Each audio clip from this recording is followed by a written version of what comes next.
नमस्कार, मैं दुष्यंत सिंह अध्ययन अड्डा यूट्यूब चैनल पर एक बार फिर से आप सभी लोगों का बहुत बहुत स्वागत करता हूं। ज़िंदगी में सबसे ज़्यादा मज़ा उस काम को करने में आता है जिसके बारे में लोग आपसे ये कहना प्रारंभ कर दें कि इस काम को आप नहीं कर सकते। और इस प्रजाति के लोग हर घर में पाए जाते हैं सर, हर गली में पाए जाते हैं, हर मोहल्ले में पाए जाते हैं। आपसे भी किसी न किसी ने ये कहा होगा कि क्यों नौकरी वोकरी के चक्कर में पड़े हो। नौकरी लेना कोई आसान चीज़ नहीं है और तुम जैसे लोगों की कभी नौकरी लग भी नहीं सकती। ऐसी चीज़ें हम लोगों को सुनने के लिए मिलती हैं। तो ऐसे लोगों के प्रति आपका जो इंटेंशन है, आपकी जो सोच है सर, वो ऐसी होनी चाहिए कि अगर इस काम को हमने नहीं किया तो फिर करेगा कौन। यानी अपने आप को मजबूत बनाना है, ऐसे लोगों को जवाब देना है, यही हमारा उद्देश्य है। आप में से जितने भी लोग यूपी लेखपाल परीक्षा की तैयारी कर रहे हैं, मैं निरंतर आपको जीएस, हिंदी, इसके साथ साथ ग्राम समाज एवं विकास जैसे विषयों की निःशुल्क क्लासेस मैं आपको प्रोवाइड करा रहा हूं। लगातार वीडियोस आपको मिल रही हैं और निश्चित रूप से मैं आपको विश्वास दिलाता हूं आपको कोई भी पेड कोर्स लेने की जरूरत नहीं है। अगर आप यहां से पढ़ रहे हैं, जो चीज़ मैं आपको पढ़ा रहा हूं, आपसे कुछ ले नहीं रहा हूं, आपको दे ही रहा हूं। और मेरा उद्देश्य है कि यहाँ से जब आपका एग्ज़ाम हो जाए, जब आप परीक्षा दें, उसके बाद में जो आप देखें कि आपने जो पढ़ा था वो एग्ज़ाम में आया या नहीं आया, और उसके बाद में आप कमेंट करें, तो वो उस दिन का मैं इंतज़ार कर रहा हूँ, उस चीज़ का मैं इंतज़ार कर रहा हूँ जहाँ से लगातार आपको मैं यूपी लेखपाल एग्जाम से रिलेटेड कंटेंट प्रोवाइड कर रहा हूँ। उसी क्रम में आज हम एक बेहद महत्वपूर्ण टॉपिक पर चर्चा करने वाले हैं। आज इस क्लास में हम बात करने वाले हैं पशुपालन, दुग्ध विकास एवं मत्स्य पालन के बारे में। तीनों ही जो बिंदु हैं, तीनों ही टॉपिक जो है वो काफ़ी इंपॉर्टेंट हैं। और यहाँ पर जो लेटेस्ट आंकड़े हैं, जैसे पशुपालन की बात करें तो पशुपालन से संबंधित आंकड़े भी आ सकते हैं। जैसे पशुधन जनगणना जो हुई थी, लेटेस्ट जो भी आंकड़े हैं पशुधन जनगणना के, तो भारत में कुल पशुधन कितना है, यूपी में उसका स्थान क्या है, इस तरीके से जो क्वेश्चंस हैं वो आपकी परीक्षा में बनते रहे। तो चलिए क्लास स्टार्ट करते हैं और सबसे पहले बात करते हैं पशुपालन के बारे में। सबसे पहला प्रश्न यहाँ से यही पूछा जा सकता है कि यूपी में पशुपालन विभाग की स्थापना कब हुई थी। तो यूपी में पशुपालन विभाग की स्थापना हुई थी सर 1944 में, 1944 में। और वहीं पूछा जाए कि यूपी में कुल पशु कितने हैं, या ऐसे बोल सकते हैं यूपी में कुल पशुधन कितना है। पशुधन जनगणना में जो लेटेस्ट आंकड़ा है सर, इसको आपको याद रखें, ये 67.8 मिलियन जो है भारत में कुल पशुओं की संख्या है। भारत के संदर्भ में, इंडिया के रिस्पेक्ट में अगर इसको हम देखें तो देश का जो जितना पशुधन है या देश में पशुओं की जितनी संख्या है, यूपी में उसका लगभग 12.65% पशुधन पाया जाता है। यानी यूपी की जो पशुओं की जनसंख्या है वो पूरे देश की 12.65% है। ठीक है, ये दोनों चीज़ें आपको याद रखनी है, बहुत ही इंपॉर्टेंट आंकड़े हैं, एग्जाम में पूछे जा सकते हैं। यूपी में पशुओं के लिए पॉलीक्लिनिक जहाँ पर जो पशु होते हैं, जानवर होते हैं, उनके स्वास्थ्य संबंधी सुविधाएं जो होती हैं, चिकित्सा से संबंधित जो सुविधाएं होती हैं, ठीक है, उपचार संबंधी व्यवस्थाएं वो की जाती हैं। तो यूपी में पशुओं के लिए जो पॉलीक्लिनिक हैं वो कहाँ कहाँ पर खोले गए सर? गोरखपुर में, मुजफ्फरनगर में, लखनऊ में, सैफई, ठीक है, ये इटावा में है, और बाड़ौत स्थान जो है ये बागपत में पड़ जाता है। इन स्थानों पर यूपी में जो है पशुओं के चिकित्सा व्यवस्था के लिए पॉलीक्लिनिक जो है बनाए गए हैं। दुग्ध उत्पादन की अगर बात करें, पशुपालन से जुड़ा हुआ है दुग्ध उत्पादन। जहाँ पशुपालन लोग क्यों करते हैं, इसमें जो है डेयरी प्रोडक्ट जितने भी होते हैं, दूध वगैरह जो होता है, इसका एक बड़ा उद्देश्य, प्रमुख उद्देश्य पशुपालन के पीछे यही होता है। ठीक है, तो दुग्ध उत्पादन में यूपी का जो स्थान है सर, पूरे देश में प्रथम स्थान पर है। सबसे ज़्यादा दूध का प्रोडक्शन उत्तर प्रदेश से होता है। और प्रति व्यक्ति, देखो ये आंकड़ा जो है काफ़ी इंपॉर्टेंट है, इसको आप याद रखेंगे। प्रति व्यक्ति दूध उपलब्धता, उत्तर प्रदेश में प्रति व्यक्ति दूध उपलब्धता लगभग 400 ग्राम्स है। ठीक है, 1970 से 1971 लगभग इस समय के बीच में एक जो है परियोजना चलाई गई थी, योजना थी ऑपरेशन फ्लड। ठीक है, ऑपरेशन फ्लड, इसका नाम आपने सुना होगा। तो ऑपरेशन फ्लड से संबंधित प्रश्न ये पूछा जा सकता है कि ऑपरेशन फ्लड कब जो है इसका अस्तित्व था, ये कब चलाया गया था। तो 1970-71 में ये आया था। वाराणसी, मेरठ और बलिया, ठीक है, वाराणसी, मेरठ और बलिया, ये तीन स्थान ऐसे स्थान थे जहां पर सबसे पहले ऑपरेशन फ्लड को लागू किया गया था। ऑपरेशन फ्लड इन जिलों में, वाराणसी में, मेरठ में, बलिया में कब लागू किया गया था? 1973 में, याद रखेंगे। ऑपरेशन फ्लड वाले जो पूरा प्रोग्राम है ये 1970-71 का प्रोग्राम है, लेकिन सबसे पहले इसको जो लागू किया गया था वाराणसी, मेरठ और बलिया में, कब? 1973 में। ठीक है, ऑपरेशन फ्लड था, इसके तीन जो है स्तर देखे जा सकते हैं। सबसे पहले ऑपरेशन फ्लड ही था, इसका नाम 1971 में। इसके बाद में ऑपरेशन फ्लड सेकंड, ठीक है, ऑपरेशन फ्लड सेकंड ये लागू किया गया था 1982-83 से लेकर के 1987 के मध्य में ये चला था। 82-83 में स्टार्ट हुआ, 87 तक ये चला, फिर 87 से लेकर के 96 तक 1987 से 1996 तक ऑपरेशन फ्लड थर्ड जो है चालू किया गया। ठीक है, ये तीनों चीज़ें आपको याद रखनी है। ऑपरेशन फ्लड का क्वेश्चन आता है 1970, 1971, 1970-71। फिर उसके बाद में अगर पूछा जाता है ऑपरेशन फ्लड सेकंड, ये आया था 1982-83 से 1987 तक चला था। फिर 1987 लेकर के 1996 तक ऑपरेशन फ्लड थर्ड जो है चलाया गया था। ठीक है, ऑपरेशन फ्लड के बारे में अगर पूछा जाए कि सबसे पहले ये पूरे देश में लागू नहीं हुआ था। ठीक है, पूरे देश में नहीं चलाया गया था यह अभियान। सबसे पहले इसको चालू किया गया था कहाँ पे? वाराणसी, मेरठ और बलिया में। और इन तीनों जिलों में इसको स्टार्ट कब करा गया था सर? 1973 में, 1973 में। ठीक है, इसके बाद में 1976 में दुग्ध परिषद की स्थापना होती है उत्तर प्रदेश में। याद रखना, जितने भी अगर मैं कहीं पर नहीं लिख रहा हूँ यूपी, तो आपको उसको मान के चलें कि मैं यूपी के रिस्पेक्ट में बात कर रहा हूँ, क्योंकि हम यूपी के एग्जाम की तैयारी कर रहे हैं। ठीक है, दुग्ध विकास के जितने भी कार्यक्रम होते हैं, जितनी भी योजनाएं होती हैं, उनको जो रेगुलेट करने वाली जो एजेंसी है, क्रियान्वयन करने वाली जो एजेंसी है, वो क्या है? नोएडा डेयरी प्रोजेक्ट है। ठीक है, ये नोएडा में है। नोएडा डेयरी प्रोजेक्ट के द्वारा दुग्ध विकास से संबंधित जितने भी कार्यक्रम होते हैं, जितनी भी योजनाएं आती हैं, जितनी भी पॉलिसीज आती हैं, उनको रेगुलेट किया जाता है। किसके द्वारा किया जाता है? नोएडा डेयरी प्रोजेक्ट के द्वारा। ठीक है, अगला प्रश्न आपसे पूछा जा सकता है, पशु जैविक औषधि संस्थान कहाँ पे है? तो सर ये लखनऊ में है। और पशु चारा बैंक ये भरारी में है। और भरारी जो स्थान है ये पड़ता है आपका झांसी में। ठीक है, उत्तर प्रदेश में झांसी के भरारी में पशु चारा बैंक है। और लखनऊ में जो है पशु जैविक औषधि संस्थान की स्थापना की गई है। मांस उत्पादन की बात करें तो यूपी मांस उत्पादन में भी पहले स्थान पर है। और भारत के संदर्भ में अगर बात करें तो भारत ओवरऑल सभी देशों में मांस उत्पादन के मामले में 8वें स्थान पर इसकी रैंक है। 2020-21 में भारत में जो कुल मांस उत्पादन हुआ था 2020-21 के आंकड़े, ठीक है, वो लगभग 8.80 मिलियन टन था। मत्स्य पालन देख लेते हैं। हालांकि आप ये देख रहे होंगे, ये मत्स्य पालन है, मधुमक्खी पालन है, कुक्कुट पालन है, जितने भी कल्चर होते हैं, ठीक है, जितने भी कल्चर होते हैं उनकी एक वीडियो मैंने अलग से बनानी है आपके लिए। और जितने भी कल्चर हैं ये पूछे जाते हैं, मधुमक्खी पालन को क्या कहा जाता है, ठीक है, रेशम पालन को क्या कहा जाता है, इस तरीके के जितने भी कल्चर हैं, ठीक है, जितनी भी परियोजनाएं हैं, इन सभी के बारे में हम अलग से बात करेंगे। यहाँ पे केवल जो 3 पॉइंट थे, यहाँ से लगातार आपके प्रश्न पूछे जाते हैं। पशुपालन हो गया, मत्स्य पालन हो गया, दुग्ध विकास से संबंधित। हालांकि दुग्ध विकास के बारे में जो प्रमुख चीज़ें हैं, कौन सी योजना थी, कौन सा पुरस्कार दुग्ध विकास में दिया जाता है, इनके बारे में हम यहाँ बात कर रहे हैं। इसके बाद में क्रांतियाँ जब हम पढ़ेंगे, क्रांतियाँ जैसे हम हरित क्रांति पढ़ेंगे, श्वेत क्रांति पढ़ेंगे, ठीक है, धूसर क्रांति, गोल क्रांति, नीली क्रांति, इनके बारे में जब हम पढ़ेंगे तो क्रांतियों को हम अलग से पढ़ेंगे। ठीक है, मैंने सबको जितने भी टॉपिक हैं इनको डिवाइड करके मैं आपके लिए ला रहा हूँ, ताकि आपको याद करने में बिल्कुल आसानी हो और समझने में किसी भी प्रकार की कोई दिक्कत न हो। एक ही चीज़ में सारी चीज़ों को मिक्स कर दिया जाएगा तो कहीं ना कहीं उसका क्या बन जाता है, हलवा बन जाएगा, कचड़ा बन जाएगा उसका। ठीक है, तो यहाँ से हम मत्स्य पालन के बारे में देख रहे थे। 2020-21 में जो जितने भी आंकड़े मैं यहाँ पे लिख रहा हूँ, वो सभी आंकड़े जो है मैंने लेटेस्ट आंकड़े जो है निकाले हैं गूगल से चेक करके।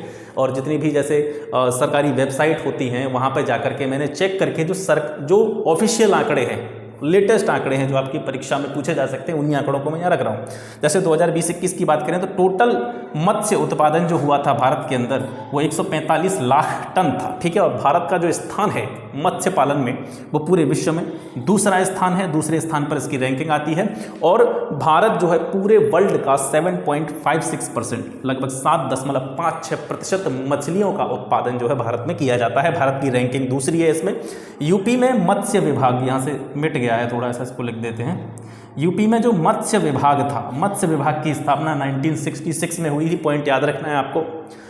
मत्स्य विभाग से संबंधित या जो मछली पालन है, मत्स्य पालन है, इससे संबंधित 3 स्तरों पर जो है इसको क्रियान्वित किया जाता है। 3 स्तरों पर, एक प्रदेश स्तर यानी राज्य स्तर पर, दूसरा आपका जिला स्तर पर और तीसरा आपका पंचायत स्तर पर। तो मत्स्य पालन की जो भी पॉलिसी है, पूरी मत्स्य पालन की जो भी प्रक्रिया है, उसको 3 स्तरों के द्वारा संचालित किया जाता है।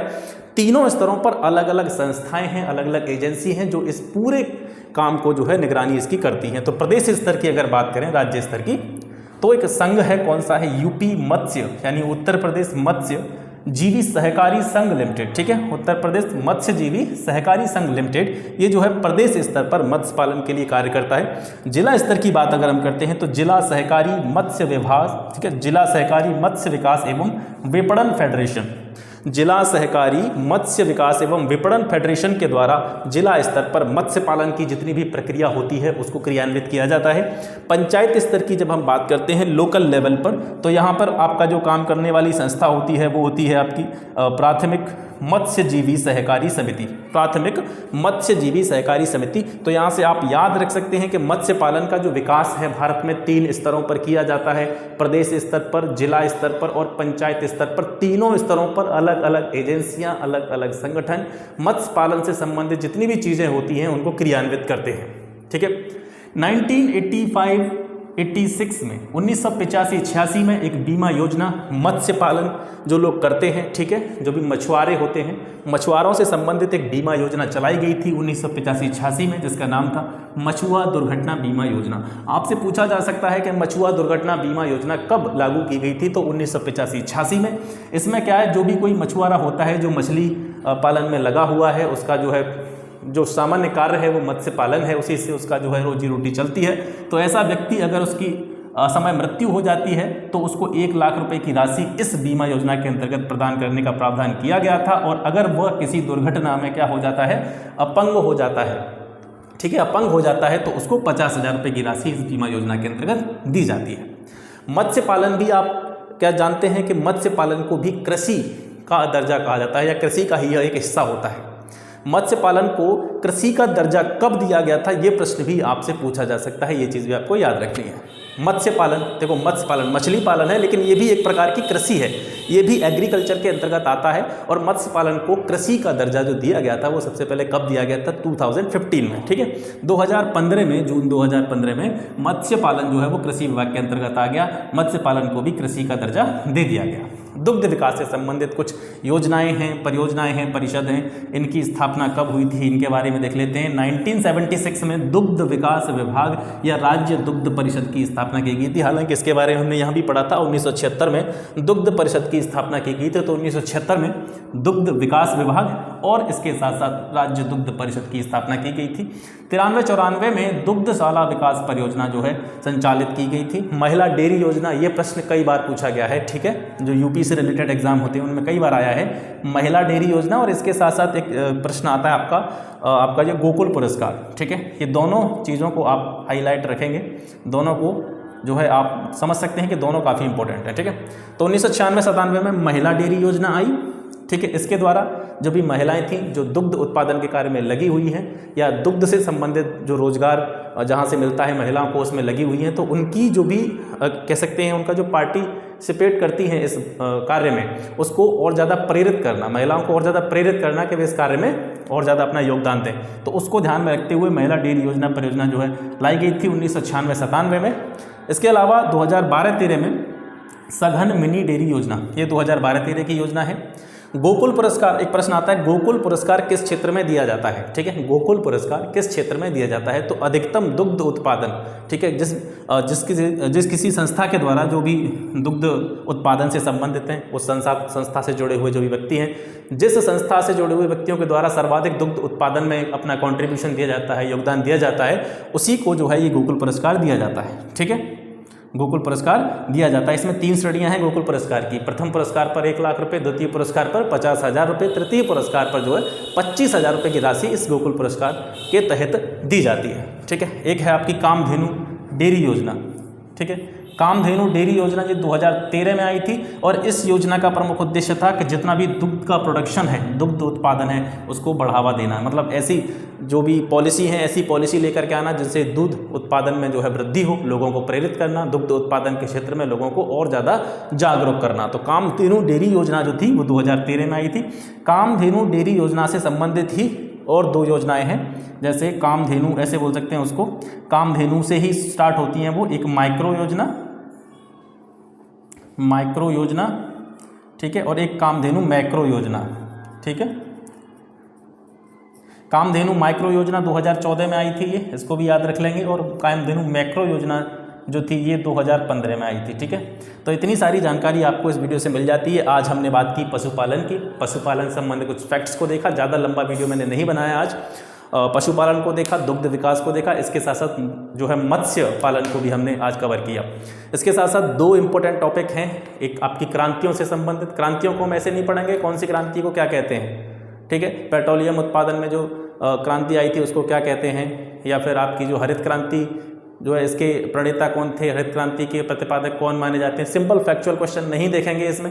क्रांतियां जब हम पढ़ेंगे, क्रांतियों में हम पूरा डिटेल में बात करेंगे, हरित क्रांति का पूरा इतिहास, श्वेत क्रांति का पूरा इतिहास, पेट्रोलियम क्रांति, कोल क्रांति, धूसर क्रांति, भूरी क्रांति, इन सभी क्रांतियों को हम अगले वीडियो में कवर करेंगे। इसके साथ साथ जितने भी कल्चर हैं, जो भी आपका चाहे रेशम उत्पादन हो गया, चाहे आपका अंगूर की खेती, तो ये कल्चर जो है जितने भी विटीकल्चर वगैरह, जैसे अंगूर की खेती को विटीकल्चर कहा जाता है, रेशम पालन को एपीकल्चर कहा जाता है, तो ये जो रेशम पालन को सेरीकल्चर कहा जाता है, मधुमक्खी पालन को जो है एपीकल्चर कहा जाता है। जितने भी कल्चर हैं ये जो है फैक्चुअल क्वेश्चन है आपके, इनको मैं एक वीडियो बना दूंगा, 5 मिनट की वीडियो होगी जिसमें सारे कल्चर जो भी इंपॉर्टेंट है वो मैं आपको प्रोवाइड कर दूंगा, ठीक है। तो कैसा लगा आज का क्लास कमेंट में ज़रूर बता दिएगा, अपना फीडबैक जो है वो ज़रूर दिया करें, कैसा लग रहा है कंटेंट जो मैं आपको यहाँ पे प्रोवाइड कर रहा हूँ। ये आपके एग्जाम के पॉइंट ऑफ व्यू से आप में से बहुत से लोग ऐसे होंगे जिन्होंने पेड कोर्स भी ले रखे होंगे, उनसे कंपेयरिंग करके देखिए, जहाँ आप 2000, 3000, 4000 में जो पेड कोर्स ले करके, कोर्स खरीद करके जो पढ़ रहे हैं, और मैं आपको यहाँ पे फ्री में सारी चीज़ें प्रोवाइड करा रहा हूँ, उनसे कंपेयर करके देखिए कि ये